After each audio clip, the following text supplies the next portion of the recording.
अरे उगाची भीतोशी भय हे पळू दे, जवळी उभी स्वामी शक्ती कळू दे. जगी जन्म मृत्यू असे खेळ ज्यांचा, नकोस घाबरू तू असे बाळ त्यांचा.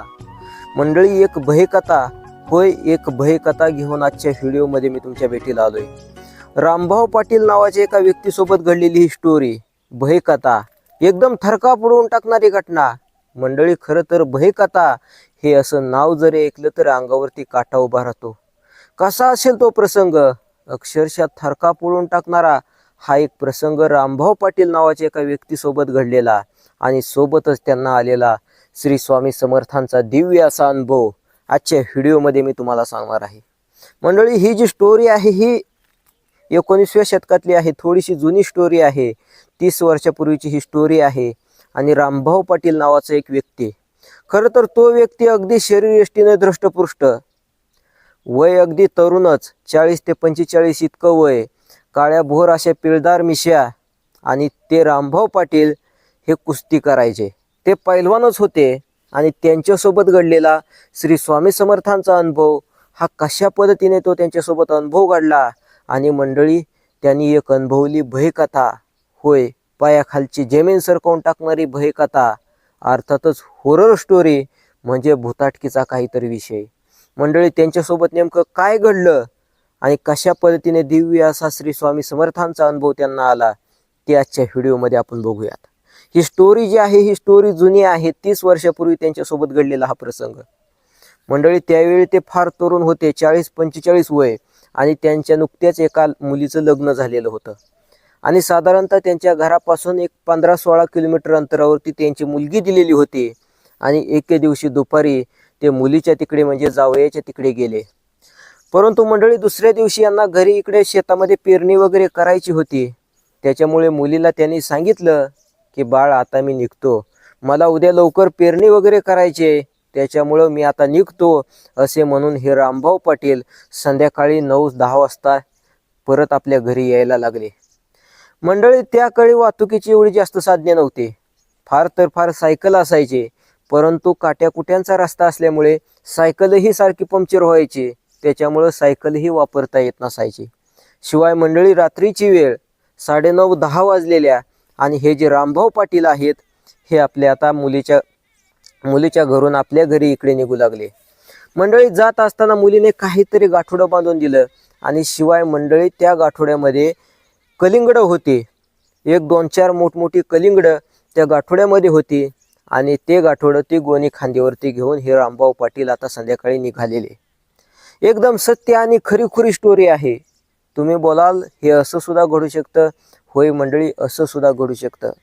या जगामध्ये काहीही घडू शकतं, परंतु एक वास्तव तितकंच खरं आहे की अशा पद्धतीने काहीही भूताटकीचे अनुभव येऊ द्या, देवाचं नामस्मरण करा, देव तिथं तुम्हाला सावरायला, देव तुम्हाला तिथं वाचवायला येईल. मंडळी, नेमकं घडतं असं की हे रामभाऊ पाटील जे आहेत हे संध्याकाळी आपलं मुलीच्या घरून आपल्या घरी जाऊ लागलेले असतात. 15-16 किलोमीटर अंतर असतो. आता हे रामभाऊ पाटील हे स्वामी समर्थांचे भक्त होते का, किंवा त्यांच्याबद्दल थोडक्यात माहिती तुम्हाला सांगतो. तर हे जे रामभाऊ पाटील आहेत यांच्या शेजारी शेतामध्ये एक बांधकरी होता, एक ब्राह्मण होता. हो मंडळी, एक ब्राह्मण होता. आणि तो ब्राह्मण स्वामी समर्थांचा भक्त होता. शेतामध्ये एक भलं मोठं वटवृक्षाचं झाड होतं, वडाचं झाड होतं. आणि त्या ब्राह्मणानं एक छोटी अशी देवळी काढलेली, म्हणजे एक लहानसं देऊळ त्या ठिकाणी बनवलेलं होतं त्या वटवृक्षाच्या झाडाखाली. आणि अगदीच त्याच्यामध्ये स्वामी समर्थांचा एक फोटो ठेवलेला होता. आणि तो ब्राह्मण नित्यनियमानं तिथं येऊन पूजा करायचा. बघा मंडळी, मनूकाका असं त्या ब्राह्मणाचं नाव, म्हणजे मनोहर असं नाव होतं, परंतु मनूकाका या नावाने त्या ब्राह्मणाला ओळखलं जायचं. ही जुनी स्टोरी आहे. आणि मनूकाका आणि हे जे रामभाऊ पाटील आहेत यांची अगदी चांगली ओळख. शेवटी मंडळी, हे जे मनूकाका आहेत हे गावामधून फेरफटका मारायचे. आणि हे जे मनूकाका नावाचे ब्राह्मण होते तर एका पायाने थोडेसे लंगत चालायचे, परंतु अगदी वाऱ्याच्या वेगाने चालायचे. आणि सतत हे मनूकाका मुखामध्ये स्वामी समर्थाचे नाव घ्यायचे. श्री स्वामी समर्थ, जय जय स्वामी समर्थ, श्री स्वामी समर्थ, जय जय स्वामी समर्थ, अशा पद्धतीने हातवारे वगैरे बोटांची हालचाल करून हे मनूकाका म्हणजे हे ब्राह्मण स्वामी समर्थांचे नाव घ्यायचे. आता हे जे रामभाऊ पाटील आहेत हे मात्र या मनूकाकांची चेष्टा मस्करी करायचे. हे दिसताच हे रामभाऊ पाटील सुद्धा म्हणायचे, म्हणू काका श्री स्वामी समर्थ, जय जय स्वामी समर्थ. म्हणजे असंच वेगवेगळ्या लय किंवा वेगवेगळ्या हातांची हालचाली करून हे सुद्धा स्वामी समर्थांचे जे नाव घेतात म्हणू काका, त्यांच्या समोर त्यांची चेष्टाच अशा पद्धतीने करायचे. ते दिसले की बोलायचे श्री स्वामी समर्थ, जय जय स्वामी समर्थ. बघा मंडळी, एक ब्राह्मण स्वामी समर्थांचा भक्त, स्वामी समर्थांचं सतत नामस्मरण मुखामध्ये घ्यायचा, आणि दुसरीकडे हा जो रामभाऊ पाटील आहे हा एकदम दृष्टपुष्ट तरुण, अगदी पैलवानच. आणि हे रामभाऊ पाटील सुद्धा त्या मनू काकांची चेष्टा करायचे आणि चेष्टेनेच श्री स्वामी समर्थ, जय जय स्वामी समर्थ असे बोलायचे. मंडळी, नेमकं घडलं असं की ते जे मनू काका आहेत, ते जे ब्राह्मण आहेत, त्यांची चेष्टा करता करता हे जे रामभाऊ पाटील आहेत ह्यांच्याही नाव अगदी मुखोद्गत झालं. म्हणजे स्वामी समर्थाचं नामस्मरण न कळ त्यांच्या तोंडावरून होत गेलं. ह्यांना सवयच पडली त्या मनू काकांची चेष्टा करता करता श्री स्वामी समर्थ, जय जय स्वामी समर्थ असं बोलता बोलता या रामभाऊ पाटलांना सुद्धा स्वामी समर्थांच्या नामस्मरणाची सवयच लागून गेली. त्यांना अगदी म्हणजे त्यांचं मन असं एकाग्र होऊ लागलं आणि त्यांना असं जाणवलं की त्या मनू काकांची चेष्टा करता करता मी स्वामी समर्थांचं नाव घेतोय, परंतु ह्यांच्या मात्र मनाला कसं का असना चेष्टेने जरी नाव घेतलं तरी ह्या पाटलांच्या मनाला मात्र कुठंतरी शांती वाटायची. हे तालमीमध्ये कुस्ती खेळायचे आणि कुस्ती खेळत खेळतच अचानकपणे बोलायचे श्री स्वामी समर्थ, जय जय स्वामी समर्थ. अचानक एक वेगळीच ऊर्जा वाटायची आणि दिवसभर शेतामध्ये काम करीत असताना त्यांना थकवाच जाणवायचा नाही. म्हणजे त्यांचा तो अनुभव आहे. आता नेमकं पुढं काय घडलं ते तुम्हाला सांगतो. बघा, ही फार मोठी भयकथा आहे. आता हे जे पाटील आहेत रामभाऊ पाटील, ह्यांचं आणि ह्या मनू काकांचं काहीतरी शेताच्या रस्त्यावरून किरकोळ असं भांडण झालं, किरकोळ वाद झाला. आता ह्या रामभाऊ पाटलाने या मनू काकांचा म्हणजे ह्या स्वामी समर्थांच्या भक्त असणाऱ्या या ब्राह्मणाचा रस्ता अडविला. आता मंडळी, घडलं असं की आता हे जे रामभाऊ पाटील आहेत यांच्या मुलीचं नुकतंच लग्न झालेलं होतं आणि त्याच्यामुळे एक दिवस ते मुलीकडे गेले आणि तिथून परत रात्रीचं आपल्या घरी येऊ लागले. मुलीने काहीतरी गाठोडं बांधून 2-4 कलिंगड वगैरे त्या गाठोड्यामध्ये, त्या ठिक्यामध्ये दिले. ते गाठोडं खांद्यावरती घेऊन हे रामभाऊ पाटील रात्रीचं जाऊ लागले. परंतु मंडळी, एक हॉरर स्पॉट होता. म्हणजे अशी भुताटकीची जागा होती की त्या ठिकाणी असं मानलं जायचं, त्या ठिकाणी एका म्हणजे बाळंतीण महिलेने आत्महत्या केलेली होती. एक विहीर होती आणि ती महिला बाळंतीण झालेली होती आणि नुकतीच 4-5 दिवस झालेली होती आणि तिला मुलगी झाली किंवा काय असेल तो विषय त्यावेळेचा. त्याच्यामुळे सासरच्यांच्या वगैरे जाचाला कंटाळून त्या महिलेने विहिरीमध्ये उडी घेऊन आत्महत्या केलेली होती. शिवाय ती लहानगी 2-4 दिवसांची मुलगी सुद्धा त्या विहिरीमध्ये घेऊन तिने आत्महत्या केलेली होती आणि अशा पद्धतीने त्या मायलेकींचा जीव त्या विहिरीमध्ये गेलेला होता. आता घडलं असं की हे जे मनू काका आहेत, ब्राह्मण आहेत, ह्याने जवळच एक अर्धा किलोमीटर अंतरावरती यांच्या शेतामध्ये वटवृक्षाच्या झाडाखाली स्वामी समर्थांचा फोटो वगैरे ठेवलेला होता. परंतु हे जे मनू काका आहेत हे नेहमीच त्या फोटोची पूजा वगैरे करायला कायम संध्याकाळचं सकाळचं म्हणजे त्यांना तिथं शांतता भेटायची. त्याच्यामुळे ते कायम तिथे शेतामध्ये वटवृक्षाच्या त्या वडाच्या झाडाखाली असायचे. मंडळी, घडलं असं होतं की ज्या बाळंतीण स्त्रीने त्या विहिरीमध्ये आत्महत्या केलेली होती तिचा पुढे दहन वगैरे देण्यात आलं आणि दहन देत असताना सगळी लोक अग्नी वगैरे त्या चितेला देऊन तिथून निघून गेले. हे मनू काका शेतामध्येच होते.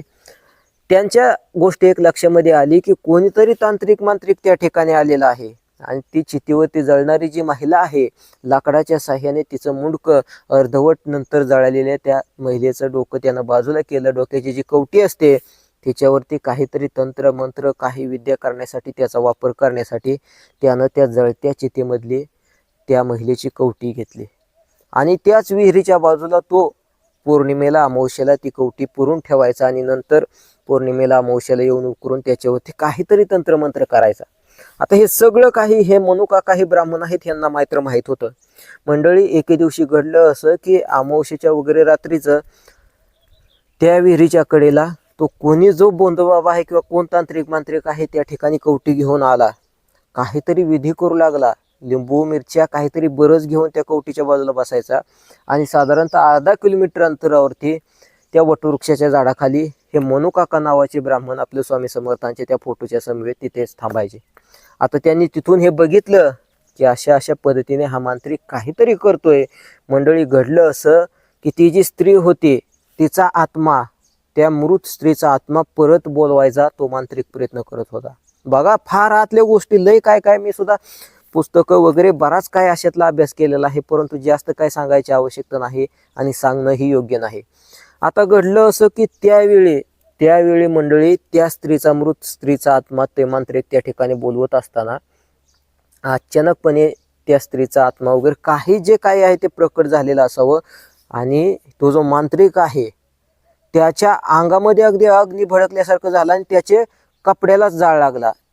त्याचे जे अंगावरचे कपडे वगैरे होते ते कपडे पेटले आणि हा मांत्रिक तसाच पळू लागला. बघा, मृत आत्म्याची अशी म्हणजे छेडछाड करणं हे फार चुकीचं आहे आणि फार वाईट आहे. तर तांत्रिक मांत्रिक अशा गोष्टी करीत असतात. मग ती स्मशानामध्ये कवटी आणणं, हे करणं ते करणं, असा प्रकार होत असताना त्याच्या अगदी जीवावर बेतणार होतं. अगदी त्याच्या अंगाची लाही लाही होऊ लागली आणि अंगावरचे कपडे पेटल्यानंतर ते कपडे तिथेच फेकून अगदी विवस्त्र अवस्थेमध्ये तो मांत्रिक तिथून पळून जाऊ लागला. परंतु त्याच्या अंगाची इतकी फार लाही होत होती. आता नेमकं होतंय काय, त्या वटवृक्षाच्या जवळ ज्या ठिकाणी त्या मनोआबाने म्हणजे मनुकाका जे आहे, जे ब्राह्मण, त्यांनी स्वामी समर्थांचा फोटो ठेवलेला, दररोज नामस्मरण करायचे, तिथून हा मांत्रिक जाऊ लागला. आता त्या मनुकाकांच्या मात्र सगळं काही लक्षात आलं की तो जो आत्मा आहे त्या आत्म्यानं आता मात्र या मांत्रिकाला धरलंय आणि या मांत्रिकाचा जीव घेत असतोय. अक्षरशः मंडळी, त्याचे कपडे असे पेटलेले होते आणि त्याच्यामुळे ते कपडे फेकून विवस्त्र अवस्थेमध्ये तो मांत्रिक अगदी बोंबलत पळत होता. त्या मनुकाकाने सांगितलं, अरे बाळा, इकडे ये, हे स्वामी समर्थांचं हे स्थान आहे, इथं स्वामी समर्थांची फार मोठी अशी जागृती आहे, इथं तू माथा टेक तरच तू व्यवस्थित होतील आणि परत अशा गोष्टींच्या तू नादाला लागू नको, अशा भानगडीमध्ये तू पडू नको, असं त्या मांत्रिकाला सांगितलं. अगदी त्या मांत्रिकाच्या अंगाची लाहीलाही होत होती. त्याने सांगितल्या पद्धतीने त्या वटवृक्षाच्या झाडाखाली छोटीशी अशी देवळा बांधून त्यामध्ये स्वामी समर्थांचा फोटो ठेवलेला त्या मनुकाकाने त्या फोटोच्या त्या मांत्रिकाला पाया पडायला लावलं, कानाला हात लावून माफी मागायला लावली आणि मग मात्र त्या मांत्रिकाच्या अंगाची लाही थांबली आणि अगदी अक्षरशः मंडळी, अंगावरचे कपडे पेटल्यानंतर विवस्त्र अवस्थेमध्ये तो मांत्रिक पळत आलेला होता. त्या मनुकाकाने स्वतःचा जो टॉवेल आहे तर तो टॉवेल त्या मांत्रिकाला गुंडाळायला दिला. बघा, आणि अशा पद्धतीने या स्मशानामध्ये वगैरे असे छेडछाडी चालू असतात. हे करणं फार चुकीचं आहे. त्या अंगावरती जीवावरती बेतू लागतं. परंतु मंडळी, घडलेलं असं होतं, ती स्त्री तर तिथं मरण पावलेलीच होती, तिचा अंत्यविधी सगळे अशा पद्धतीने हे सगळं झालेलं होतं. परंतु त्या स्त्रीची भीती हे बऱ्यापैकी लोकांना बसलेली होती. पंचकृषीमध्ये असे लोकांना काय अनुभव आलेले होते की रात्रीचा अचानकपणे कोणीतरी तिथून जाताना संशयितरित्या त्याचा मृतदेह सकाळ आढळलेला होता. कशामुळे तो मरण पावला काय अजिबात समजलेलं नव्हतं. आणि असं समजलं जायचं की ती जी स्त्री आहे तिचा अतृप्त आत्मा त्या विहिरीच्या बाजूने अजून तसाच गुरफुटतोय, तसाच तिथे वावरतोय आणि ती एखाद्याचा असं गळा दाबते आणि संपवते. आता मंडळी, हे जे पाटील आहेत, रामभाऊ पाटील, यांच्यासोबत सुद्धा असंच काहीसं घडणार होतं. बघा, ते आपल्या मुलीच्या घरून संध्याकाळी 9:30-10 वाजता आपल्या स्वतःच्या घरी जाऊ लागले. मुलगी विनंती करत होती की पप्पा तुम्ही सकाळ जावा, परंतु ते बोलले की नाही बाळा, सकाळ मला लवकर उठून पेरणीची वगैरे तयारी करायची, त्याच्यामुळे मला आता रात्रीचं जावं लागते. 9:30-10 वाजता हे रामभाऊ पाटील तिथून जाऊ लागले. परंतु मंडळी, अंधार पडलेला स्वतः 10:30-11 वाजत आल्या. कोल्हे ओरडू लागले, कोल्हे रडल्याचा आवाज ऐकू येऊ लागला आणि एकदम असा होरर म्हणजे काहीतरी भूताटकीचा विषय असल्यासारखा तो वाऱ्याची झुळूक वगैरे यायची. आणि अचानकपणे या रामभाऊ पाटलांना त्या विहिरीच्या जवळून जात असताना बाजूलाच काहीतरी एका स्त्रीची आकृती दिसली. मध्ये अगदी असे केस त्या स्त्रीचे विस्कटलेले, एक लहानसं लेकरू कडेवरती घेतल्यासारखा हात दिसत होता. अंधारामध्ये अगदी कपाळ भरळून त्याचं कुंकू वगैरे लिहिलेलं ती स्त्री दिसत होती आणि ते अचानकपणे समोर येत होते. आता ह्या रामभाऊ पाटलांना सुद्धा तिथला काय विषय आहे ते माहीत होतं. म्हणजे काहीतरी भूताटकीचा इथं विषय आहे अशी चर्चा त्यांना ऐकलेलीच होती. परंतु आज त्याला वाटलं की आता माझा जीव इथं जाणार, ही बाई मला आता काही सोडणार नाही, कारण संशयितरित्या काही मृत्यू अगोदरच्या काळामध्ये तिथे दिसलेले होते. कोणाचा विश्वास असो अगर नसो, परंतु असे काही हॉरर स्पॉट असतात त्या ठिकाणी ते आत्मा जिवंत माणसाला संपवतात. आता मग हे अफवा म्हणा किंवा जे सत्य आहे ते असेलच, परंतु पुण्याच्या त्या ठिकाणी एक पूल आहे बघा मंडळी, पुण्याच्या त्या ठिकाणी पूल आहे, त्या पुलाचं सुद्धा नाव सांगत नाही. आजच्या विज्ञान युगात आधुनिक काळात सुद्धा त्या ठिकाणी असणारे अतृप्त आत्मे त्या पुलावरती वाहनांचे अमावस्येला पौर्णिमेला जास्त करून अपघात घडवून आणतात आणि माणसांचा जीव घेतात. अशा पद्धतीचे अफवा आहे किंवा हे सत्य आहे, जे काय आहे ते संशोधन ते बाहेर येईल किंवा ज्याचा त्याचा बघण्याचा दृष्टिकोन वेगळा असतोय. तर त्याच पद्धतीने त्या विहिरीच्या जवळ सुद्धा असं काही घडत होतं. अचानकपणे हे रामभाऊ पाटील तिथून निघाले आणि समोरून ती भली मोठी स्त्री, अगदी रौद्र रूप धारण केल्यासारखं, केस विस्कटलेले, भलं मोठं कपाळाला कुंकू आणि अशा पद्धतीने नखे लांब लचक आणि असे या म्हणजे दोन दात असे कुत्र्याचे वगैरे, कुत्र्याचे दोन दात असे मोठे असतात, अशा पद्धतीने दात मोठे आणि अशी काही आकृती अस्पष्ट अशी त्या रामभाऊ पाटलांना दिसू लागली. यांचा थरका पुडला. तर करायचं काय मंडळी, यांना सवय लागलेली होती स्वामी समर्थांच्या नामस्मरणाची. श्री स्वामी समर्थ, जय जय स्वामी समर्थ सतत ते मुखामध्ये घ्यायचे. आणि याला कारण होतं की ते मनुकाका जे होते ब्राह्मण, त्यांची हे नक्कल करायचे. ते मनुकाका स्वामी समर्थांचे भक्त होते. त्यांनी शेतामध्ये वटवृक्षाच्या झाडाखाली स्वामी समर्थांचा फोटो वगैरे ठेवलेला. सतत ते मनुकाका स्वामी समर्थांचं नामस्मरण घ्यायचे आणि त्यांचीच नक्कल हे रामभाऊ करायचे, रामभाऊ पाटील करायचे. आणि यांच्या लक्षामध्ये आलं की त्या ब्राह्मणांनी सांगितलं होतं, आपल्या शेजाऱ्यांनी सांगितलं होतं की असा काही बुताटकीचा जर प्रसंग वाढवला तर स्वामी समर्थांचं नामस्मरण घ्यायचं. आता मात्र बघा, ह्यांच्या मुखामधून ते शब्द सुद्धा फुटेनात. कसे बसे हे बोलू लागले, श्री स्वामी समर्थ, जय जय स्वामी समर्थ, श्री स्वामी समर्थ, जय जय स्वामी समर्थ. बागा मंडळी, स्वामी समर्थांची किमया किती न्यारी आहे, स्वामी समर्थ महाराजांची लीला कशी आहे की ह्यांनी जसं स्वामी समर्थांचं नामस्मरण घ्यायला सुरुवात केली, ती स्त्री तशीच अगदी आक्रमक रूपाने समोरून येत असताना दिसत होती. परंतु अचानकपणे पाठीमागून एक व्यक्ती चालत पांढऱ्या शुभ्र कपड्यातला येऊ लागला आणि तो बोलू लागला, उगाची भीतोशी भय हे पळू दे, जवळी उभी स्वामी शक्ती कळू दे, जगी जन्म मृत्यू असे खेळ ज्यांचा, नकोस घाबरू तू असे बाळ त्यांचा, श्री स्वामी समर्थ, जय जय स्वामी समर्थ, श्री स्वामी समर्थ, जय जय स्वामी समर्थ. अशा पद्धतीने तो व्यक्ती बोलू लागला. आता हा रामभाऊ पाटील आहे, हा बाजूने वळून बघतोय तर ते मनुकाका म्हणजे ते ब्राह्मण स्वतःच्या शेतामध्ये रात्रीच निघालेले होते. बघा मंडळी, आता घडलेलं असं होतं की त्या ब्राह्मणाकडे बघितलं आणि परत समोर या रामभाऊ पाटलांनी बघितलं तर ती स्त्रीची आकृती ही विरळ झालेली होती, म्हणजे ती स्त्री कुठेच दिसणं अशी झालेली होती. आता हे जे मनुकाका आहेत, ह्यांचं आणि या रामभाऊ पाटलांचं शेताच्या रस्त्यावरून काहीतरी बांधण झालेलं होतं. ते बोलत नव्हते, परंतु शेवटी अशा वाईट वेळेला दुश्मन जरी निघाला तरी आधार असतोय रात्रीचं सोबतीनं. आणि याच्यामुळे त्या मनुकाकाच्याच पाठीमागे हे रामभाऊ निघाले आणि ते मनुकाकाने पाठीमागे वळून बघितलं आणि काय रे रामभाऊ, बे घाबरलास काय असं ते बोलले. तेव्हा ते रामभाऊ बोलले की नाही काका, तुम्हीच सांगितलं स्वामी समर्थांचं नाव घे, काहीच म्हणजे काही संकट असलं तरी, आणि मी काय शेवटी घाबरणारा माणूस आहे वे, मी पैलवान गडे, असं उसनं आव्हान घेऊन ते रामभाऊ त्या मनुकाकांना बोलू लागले. परंतु ती घाबरल्याची अवस्था मात्र त्या मनुकाकांनी ओळखली होती, कारण त्यांना सुद्धा माहित होतं की याच ठिकाणी या विहिरीच्या बाजूने काहीतरी त्या मृत स्त्रीचा म्हणजे वावर आहे, तिचा आत्मा इतरत्र इथंच भटकत आहे. आता हे मनुकाका जवळच असणाऱ्या त्या वटवृक्षाच्या झाडाखाली त्या ठिकाणी जाणार होते. त्यांनी आपलं एका फडक्यामध्ये 1-2 भाकरी आणलेल्या होत्या, मिरच्याचा ठेसा आणलेला होता त्या ठिकाणी जेवण करण्यासाठी. आणि ते मनुकाका बोलले की रामराव, मग आता इथंच जेवण करा, सकाळ जा, 1-2-4 तासानंतर दिवस उजडेल, तांबडं फुटेल आणि मग तुम्ही जा, थांबा ते इथेच, मलाही सोबतीला कोणी नाही. आता किरकोळ वाद त्यांच्यामध्ये झालेला होता, परंतु तरीही रामभाऊ त्यांच्यासोबत गेले. त्या वटवृक्षाच्या झाडाखाली त्या ठिकाणी थांबले. आता त्या ठिकाणी ते जे मनुकाका आहेत हे या रामभाऊ पाटलांना बोलले की रामभाऊ, जेवण करा आता तुम्ही, आमच्या मंडळीने भाकरी 2-3 दिलेत आणि मिरच्याचा ठेसा दिलाय आणि कांदे पण 1-2 आहेत. आता त्या ठिकाणी त्यांनी ते सोडलं. पहिल्यांदा ते स्वामी समर्थांचं वगैरे त्या मनुकाकांनी दर्शन घेतले, त्याच्यासोबत या रामभाऊनी दर्शन घेतले.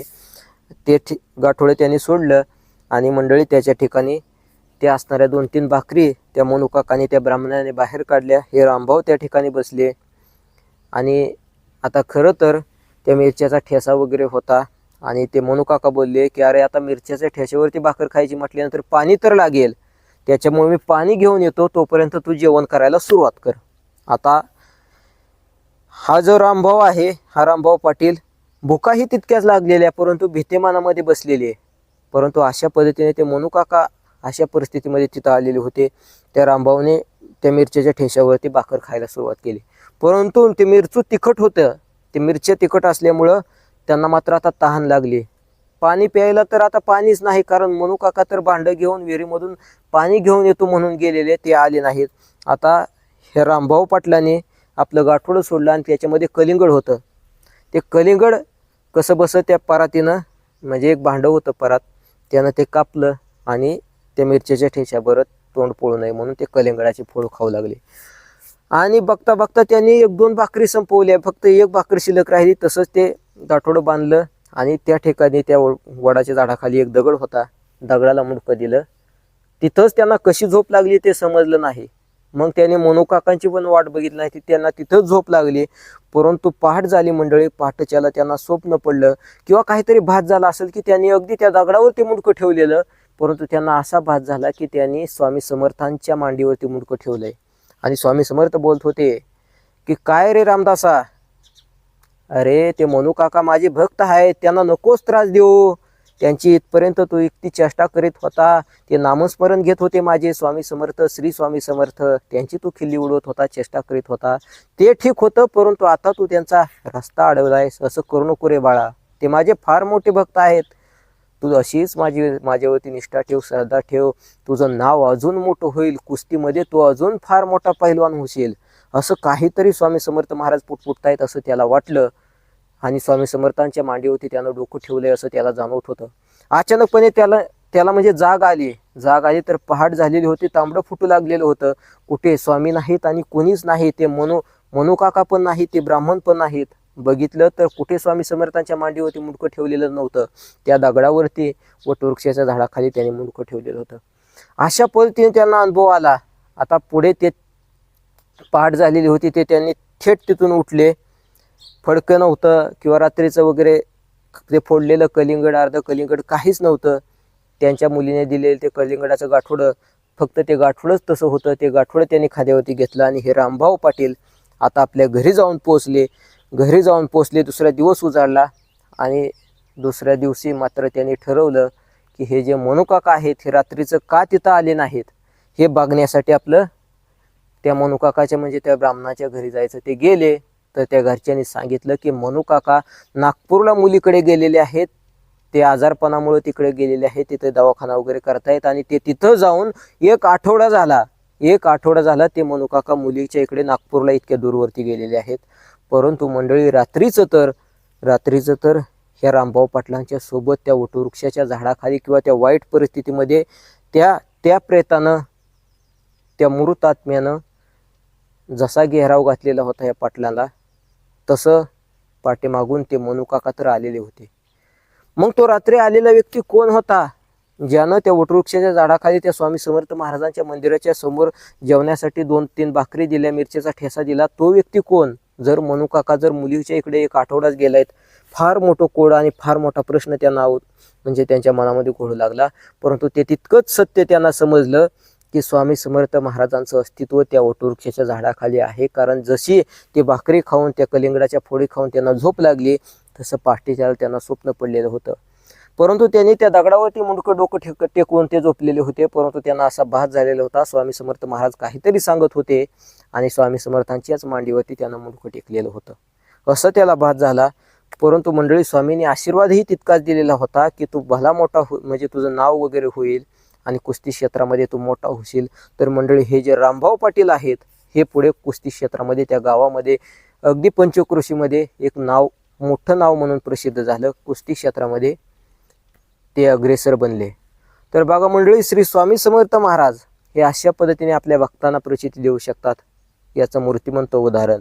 विशेषतः हे जे रामभाऊ पाटील आहेत यांच्याबद्दल जर सांगायचं झालं तर हे एवढे काय स्वामी भक्त नव्हते. फक्त एक ब्राह्मण होता, त्यांच्याच गावामधला ओळखीचा ब्राह्मण, आणि तो सतत स्वामी समर्थांचं नामस्मरण घ्यायचा. आणि त्या ब्राह्मणाची चेष्टा किंवा तो ब्राह्मण भेटल्यानंतर उगीच आपलं त्याची टिंगल करायची आणि श्री स्वामी समर्थ, जय जय स्वामी समर्थ असं बोलत असतानाच तेच नाव स्वामी समर्थांचं या रामभाऊ पाटलांच्या अगदी मनामध्ये रुजलं आणि सतत यांच्याही मनाला शांती वाटू लागली. त्याच्यामुळे ते स्वामी समर्थांचे नाव घेऊ लागले आणि नंतर अशा विचित्र परिस्थितीमध्ये खरोखरच स्वामींचा साक्षात्कार त्याला अनुभवायला भेटला, त्या पाटलांना अनुभवायला भेटला. मंडळी, ही जी स्टोरी आहे ही 19व्या दशकातली आहे. 30-32 वर्षापूर्वी त्या रामभाऊ पाटील नावाच्या त्या व्यक्तीसोबत घडलेली ही स्टोरी आहे आणि ही स्टोरी तुमच्यापर्यंत पोहोचवायचा प्रयत्न केला. मंडळी, ही कथा, ही भयकथा मांडत असताना जरी माझ्याकडून काही चुका झाल्या असतील, बोलताना गडबडलो असेल, कारण भयकथा अशा पद्धतीच्या हॉरर स्टोऱ्या सांगत असताना माझं थोडंसं तप होतं, त्याच्यामुळे तुम्ही समजून घ्या. जरी काही चुका झाल्या असतील तर त्या चुका पदरामध्ये घ्या. आणि आता निरोप घेतोय तुमचा सगळ्यांचा. भेटणार आहोत आपण पुढच्या एखाद्या नवीन व्हिडिओसोबत. तोपर्यंत धन्यवाद. श्री स्वामी समर्थ. जय जय स्वामी समर्थ.